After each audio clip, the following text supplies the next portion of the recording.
తాకట్టులో ఉన్న బంగారాన్ని విడిపించి ఆ రోజు ఆన్లైన్ రేట్కు మేము కొనుగోలు చేస్తాం. అక్షయ గోల్డ్ హబ్. అందరికీ నమస్కారం. Welcome to it's you TV. ప్రస్తుతం మనతో పాటు ఉన్నారు ఆధ్యాత్మికవేత్త, ప్రముఖ జ్యోతిష్య పండితులు బ్రహ్మశ్రీ నందిబట్ల శ్రీహరి శర్మ గురుగారు. గురుగారితో మాట్లాడి మనకున్న సందేహాలన్నింటినీ నివృత్తి చేసుకునే ప్రయత్నం చేద్దాం. నమస్కారం గురుగారు. వాగర్థావివ సంపృక్తౌ వాగర్థ ప్రతిపత్తయే జగతః పితరౌ వందే పార్వతీ పరమేశ్వరౌ. ఆదిత్యాయ చ సోమాయ మంగళాయ బుధాయ చ గురుశుక్రశనిభ్యశ్చ రాహవే కేతవే నమః. శృంగేరి జగద్గురు పీఠాధిపతులకి, కంచిపీఠాధిపతులకి నమస్కారములు తెలియజేసుకుంటూ కార్యక్రమాన్ని ప్రారంభిద్దాం. గురుగారు, మొన్న రీసెంట్గానే సమంతది వివాహం జరిగింది కదా, ఫిల్మ్ యాక్టర్స్. సో తను చేసుకున్న వివాహం వచ్చేసి భూతశుద్ధి వివాహం అని చెప్పేసి అంటున్నారు. అసలు భూతశుద్ధి వివాహం అంటే ఏంటి గురుగారు? భూతశుద్ధి వివాహము ఈ మధ్య సినీ యాక్ట్రెస్ సమంత గారు చేసుకున్నారు. రెండవ వివాహం చేసుకున్నారు. అంటే భూత శుద్ధి అనగా ఇక్కడ భూతని కలప చెప్పగానే ఇదేదో భూతాలకు సంబంధించిందిగా అనుకుంటారు. కానీ సంస్కృత అర్థానికి మనం తీసుకునే అర్థానికి చాలా తేడా ఉంటుంది. పంచభూతాత్మకమైనటువంటి శరీరం మనది. నింగి, నేలారి, నీరు, నిప్పు, గాలి. అంటే అగ్నితత్వం, వాయుతత్వం, జలతత్వం, పృథ్వీతత్వం, ఆకాశతత్వం. ఈ 5 తత్వాలతో కూడుకున్నటువంటి విధానమే మన యొక్క దేహము, మన యొక్క జీవిత విధానం. ఈ విధంగా ఎందుకు, ఎటువంటి సందర్భంలో ఈ విధంగా ఈ భూతశుద్ధి వివాహం అనేటువంటి చేస్తుంటే, వివాహం పద్ధతిలో 8 రకాల పద్ధతులు అనేటువంటివి ఉన్నాయి. ఏ వివాహం అయినప్పటికీ కూడా చేసుకునేటువంటి విధానంలో ముందుగా జాతక చక్రశుద్ధి అనేటువంటిది జరిపించుకోవాలి. ఈ జాతక చక్రశుద్ధికి మరో పేరే భూతశుద్ధి వివాహము అని అర్థం. అయితే ఇందులో ఏంటి, లింగ భైరవి దేవాలయంలో చేశారు. అంటే ఉన్నటువంటి కోయంబత్తూరులో ఉన్నటువంటి ఈషా ఫౌండేషన్ స్వామీజీ ఉన్నారు కదా, ఆయన గొప్పగా యోగ దాంట్లో కొంత ప్రావీణ్యత పొందినటువంటి వ్యక్తి. కాబట్టి ఆయన చేత నిర్మింపబడినటువంటి లింగ భైరవి దేవాలయంలో ఆయనను నమ్ముకుంది ఆవిడ. కాబట్టి వివాహము ఎందుకు చేసుకుంది, ఈ భూతశుద్ధి వివాహం ప్రక్రియ అనేటువంటిది అంటే, ఆల్రెడీ ఆమెకు ఒక వివాహం జరిగింది ముందు అబ్బాయితో, నాగార్జున కొడుకుతో. జరిగిన తర్వాత కొన్ని కారణాల వల్ల విడిపోయారు. అంటే జాతకంలో ఏదో లోపం ఉండడం వల్లనే కదా. ఒకప్పుడు కొన్నిసార్లు ఒక అటెంప్ట్ చేస్తాం మనం, ఉద్యోగ ప్రయత్నమో, ఐఏఎస్కి, ఐపీఎస్కో, లేకపోతే ఇంకే దానికో ప్రయత్నం చేస్తాం, లేదా సినీ రంగంలో రావడం కోసమో, లేకపోతే ఏదైనా కానీ వ్యాపారంలో కానీ ప్రయత్నం చేస్తాం. సక్సెస్ కాలేకపోయాము అని అంటే మన జాతకంలో ఏదో లోపం ఉన్నట్టు లెక్క చేసిన ప్రయత్నంలో. కాబట్టి ఇక్కడ ఏంటి, ఈ జాతకంలో ఉండేటువంటి దోషాలని తొలగించుకునే ప్రక్రియే ఈ భూతశుద్ధి వివాహం. అంటే ఈ భూతశుద్ధి వివాహ ప్రక్రియలో ముఖ్యంగా మగవాళ్ళకి ఉంటుంది, ఆడవాళ్ళకి ఉంటుంది. మొట్టమొదలుగా చూడదలిచినటువంటిది ఏంటి, కుజ దోషాలు, మాంగళ్య దోషాలు, సంతాన దోషాలు, ప్రేత దోషాలు, ఇలా పునర్వివాహ దోషాలు అని అంటారు. పునర్భూదోషము అని అంటారు దీన్ని. పునర్భూదోషము, సంతానపరంగా ఉండేటువంటి దోషము, కుజదోషము, అలాగే మాంగళ్య దోషాలు, మరియు ప్రేత దోషాలు, కాలసర్ప దోషాలు. ఇవన్నీ కూడా మనిషి యొక్క వ్యక్తిగతమైనటువంటి జీవితంలో ప్రభావాన్ని చూపుతాయి. కాబట్టి ఇక్కడ ఈ దోషాలని తొలగించుకునే ప్రక్రియలో భాగంగా వివాహానికంటే ముందు ఇవి చేసుకోవాలి. చేసుకుని ఏ వ్యక్తి అయితే శుద్ధి అయిపోతుందో అప్పుడు వివాహం చేసుకుంటే వచ్చేటువంటి ఇబ్బందులన్నింటినీ కూడా అధిగమించగలుగుతారు అని శాస్త్ర ప్రమాణం. అందుకనే ఒకసారి దెబ్బతిన్నాం, బాధపడ్డాం, ఆ బాధ పడే వాళ్ళకు తెలుస్తుంది. అంతే తప్ప ఇప్పుడు మనం చెప్పిన మాట విని బాగానే చెప్తారులే అనుకుంటే, ఎవరికైతే ప్రేమలో వైఫల్యం చెందుతారో, ఎవరికైతే వివాహమే ఇబ్బందులు పడుతుంటారో, ఎవరికైతే సంతానం కోసం నిరీక్షణ చేస్తూ ఉంటుంటారో, ఎవరికైతే వివాహం అయిన తర్వాత చేసుకున్నటువంటి భార్య కానీ భర్త కానీ పోతే ఆ నరకం అనుభవించే వాళ్ళకి తెలుస్తుంది.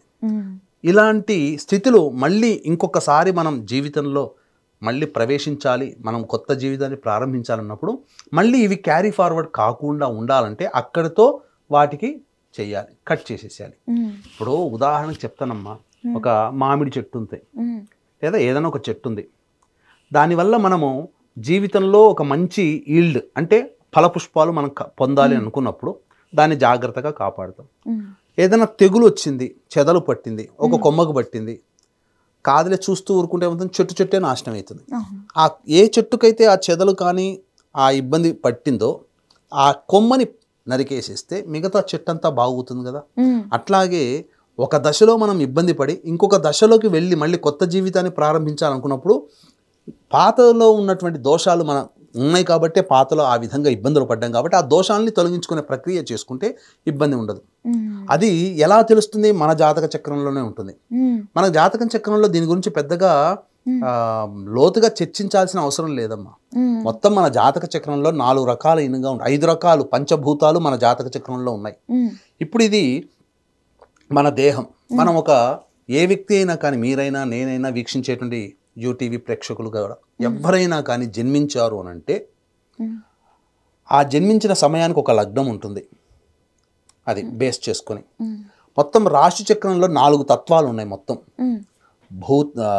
అగ్నితత్వము, భూతత్వము, వాయుతత్వము, జలతత్వము, ఈ 4 తత్వాలు ఉన్నాయి. మేషము, సింహము, ధనుస్సు అగ్నితత్వం, వృషభము అలాగే సంబంధించినటువంటిది కన్య మరియు మకరం భూతత్వం, మిథునము, తుల, కుంభ వాయుతత్వం, కర్కాటకము, వృశ్చికము, మీనము జలతత్వం. ఈ 12 ఈ 12 రాశుల్లో 3 4 తత్వాలు ఉన్నాయి. అందుకే 4 3 12. ఇదంతా కలిసింది మన రాశి అంటే మన దేహమే కదా, ఆకాశతత్వం మనమే ఇది. అది కాబట్టి ఇవన్నీ కూడా మనకే ఆపాదించబడ్డాయి. కాబట్టి ఈ 4 ఈ యొక్క తత్వాలలో ఉన్నటువంటి దోషాలు తొలగించుకొని మనం చేసుకునేది ఈ ప్రక్రియ భూతశుద్ధి ప్రక్రియ. అందుకని ఈ దోషాలు ఏవైతున్నా ఆ దోషాల నివృత్తి జరుపుకొని సంబంధించినప్పుడు వివాహ దోషాలు ఉన్నాయనుకోండి, అమ్మాయికి వైధవ్య యోగం ఉంది, ఘట వివాహం చేస్తారు. అబ్బాయికి ఉన్నది దోషం వైధవ్య యోగం, విధుర యోగం అంటారు అబ్బాయికి అయితే. అప్పుడు కదలి వివాహము, అర్క వివాహము చేస్తారు. గాంధారికి కూడా ఇలాగే దోషం ఉందని చెప్పి మేకపోతు పొట్టేలుతో వివాహం జరిపించారు. తర్వాత సంహరించడం జరిగింది. ఆ దోషం పోయింది కాబట్టి నిండు 100 ఏళ్ళు హాయిగా పిల్ల పాపలతో ఎక్కువగా కలకాలం జీవించగలిగింది. సరే, యుద్ధంలో మరణించారు, కొడుకులు అవన్నీ పక్కకు పెట్టండి. కానీ చేసుకున్న తర్వాత ఆ దోషం నుంచి బయటపడి ధృతరాష్ట్రుడు ఎటువంటి ఇబ్బంది కలగలేదు కదా. అలాగే అమ్మాయి జాతక రీత్యా చూసుకుని అబ్బాయి జాతక రీత్యా సంతానపరమైన దోషాలు, కాలసర్ప దోషాలు, ముఖ్యంగా ప్రేత దోషాలు, కుజ దోషాలు, ఇలాంటివి దోషాలు, పునర్భూ దోషాలు అంటే ఒకటి జరిగింది మళ్ళీ ఇంకో రెండోసారి జరిగే అవకాశం, ఇలాంటి పునర్భూ దోషాలు ఇవన్నీ తొలగింప చేసుకొని ఆ యొక్క సంబంధించినటువంటి దేవత సంబంధించినటువంటి జలముతో స్నానం ఆచరిస్తే శరీరం మొత్తం శుద్ధి అయిపోతుంది, నూతన చైతన్యం కలుగుతుంది. తద్వారా ఈ విధంగా చేసుకోవడం వల్ల భవిష్యత్తులో మళ్ళీ ఇటువంటి ఇబ్బందులు రాకుండా జీవితాన్ని గడపవచ్చు. ఇలా చేసుకునే వ్యక్తి అమ్మాయి చేసుకోవాలి, అబ్బాయి కూడా చేసుకుంటే అప్పుడు ఇరువురు ఏకమైపోయిన తర్వాత వాళ్ళలో వచ్చేటువంటి నెగిటివిటీ అనేటువంటిది రాదు. ఇప్పుడు వివాహాలు జరుగుతున్నాయి, జరగగానే ఏం జరుగుతుంది, కొంతకాలం ఆకర్షణతో వివాహాలు అవుతున్నాయి. ఇప్పుడు ఎంతసేపటికి పెళ్లి చూపులు అంటారు, ఫోటోలు చూసుకుంటారు, పెళ్లి చేసుకుంటుంటారు. ఏం జరుగుతుంది అక్కడ? అమ్మాయి అందంగా ఉంది, అబ్బాయి అందంగా ఉన్నాడు, హైట్ ఉన్నాడు, ఇవి చూసుకునే కదా ముందు ప్రొసీడ్ అయ్యేది. జాబులు ఇవన్నీ తర్వాత లెక్క. పెద్దవాళ్ళు చెప్పిన వివాహాలు ఇప్పుడు ఎవరు చేసుకుంటున్నారు? ఎవరికి వాళ్ళకి నచ్చితేనే చేసుకుంటారు. నచ్చడం అంటే ఫిజికల్ అపియరెన్స్. ఆ ఫిజికల్ అపియరెన్స్ నచ్చిన తర్వాత చూస్తున్నారు. ఎప్పుడు ఒకే రకంగా ఉంటుందా ఈ దేహం? ఒక ఆడపిల్ల 2-3 పిల్లల్ని కన్న తర్వాత దేహంలో మార్పులు వస్తాయి. మగవాడికి మార్పులు వస్తుంటాయి గడుస్తున్న కొద్దీ. నేను అప్పుడు పెళ్లి చేసుకునే ముందర ఇట్లా ఉంది కదా అని చెప్పి ఇప్పుడు ఏమవుతుంది, ఆ భావన పెరిగి దూరం అవ్వడానికి అవకాశాలు ఉన్నాయి. అందుకనే మాంగళ్య బంధంతో ఒకటయ్యేటువంటి దంపతులు మళ్ళీ ఎటువంటి అభిప్రాయం లేకుండా విడిపోకుండా మళ్ళీ ఎప్పుడు కలకాలం జీవించాలంటే జాతకంలో ఈ దోషాలు పూర్వకాలంలో తొలగింప చేసేవాళ్ళు. ప్రతి కుటుంబంలో ఆచారం ఉంది ఇదంతా కూడా. కానీ ఇప్పుడు దాన్ని పక్కకు పెట్టేసేసి ఈ యొక్క సంబంధించినటువంటి ఆకర్షణతో కూడుకున్న వివాహాలే జరుగుతుండడం వల్ల ఆ ఆకర్షణ ఉన్నంత వరకు, శరీరము ఓజస్సు తేజస్సు ఉన్నంత వరకు ఇరువురి పట్ల ఆకర్షణ ఉంటుంది. ఒకసారి ఎవరికైనా ఆకర్షణ తగ్గిందంటే విడిపోవడానికే ప్రయత్నం చేసి ఇంకొక వివాహం కోసమే ప్రయత్నం చేస్తున్నారు. ఇప్పుడు అవి ఎక్కువైపోయాయి. ఇంకా ఇప్పుడు మన హిందూ సమాజంలో అసలు వివాహమే చేసుకోవద్దని అనుకుంటున్నారు. కాబట్టి ఇలా మనం చెప్పుకోవాలంటే అనేకంగా మనం చాలా ఇన్ఫర్మేషన్ మనం చెప్పుకోవచ్చు. ముఖ్యంగా మనం సంక్షిప్తంగా చెప్పుకోదలిస్తే వివాహ సంబంధంగా జీవితంలో ఉన్నప్పుడు భవిష్యత్తు జీవితంలో మళ్ళీ ఇబ్బంది. ఎందుకనంటే మనము ఆ వివాహ బంధం నుంచి బయటపడాలనుకునే కోరిక బలంగా ఉంటుంది. పడేంత వరకు, ఆ బయట పడేంత వరకు మన మనస్సు ఆరాటపడుతుంది. కానీ ఒక్కసారి బయట పడ్డ తర్వాత ఆ అమ్మాయి జీవితమైనా అబ్బాయి జీవితమైనా ఒడ్డున పడ్డ చేపలాగా గిలగిల కొట్టుకోవాల్సిందే.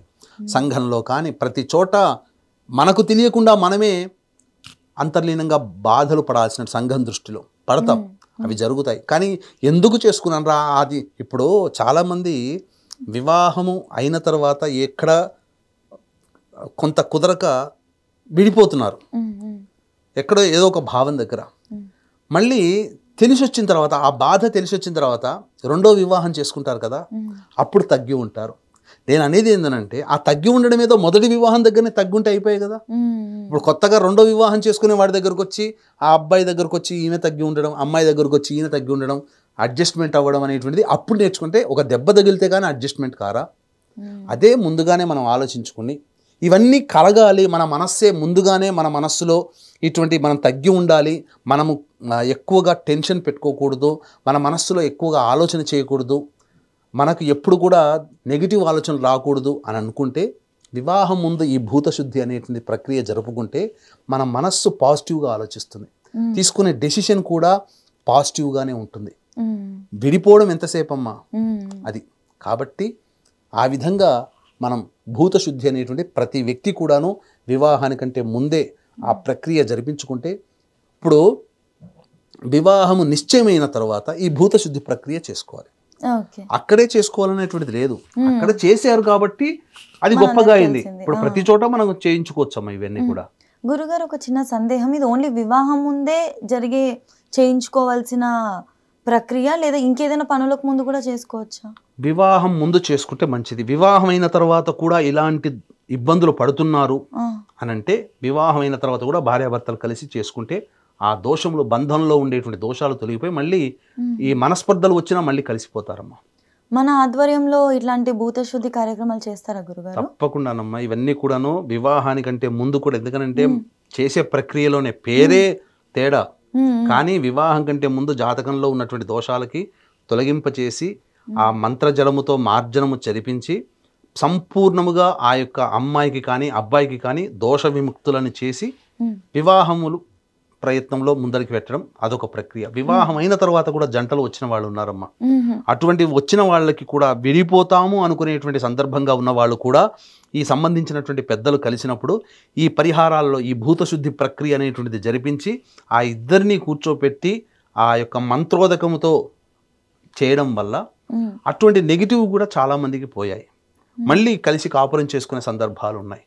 కాబట్టి పచ్చగా ఉన్నటువంటి చెట్టు రెండుగా విడగొట్టుకోవడం కంటే కలిసి ఉండడమే చాలా గొప్పదమ్మా. ఆ బలం ఎక్కువగా ఉంటుంది. అందుకనే వివాహానికంటే ముందు, వివాహమైన తర్వాత వచ్చే దోషాలు ఈ భూతశుద్ధి వివాహ ప్రక్రియ ద్వారా తొలగించుకోవచ్చు. ఖచ్చితంగా గురుగారు, ఇంత వివరంగా చెప్పినందుకు, అందరికీ ఉన్న సందేహాలన్నింటినీ నివృత్తి చేసినందుకు ధన్యవాదాలు. సర్వం శ్రీ ఉమామహేశ్వర పరబ్రహ్మార్పణమస్తు.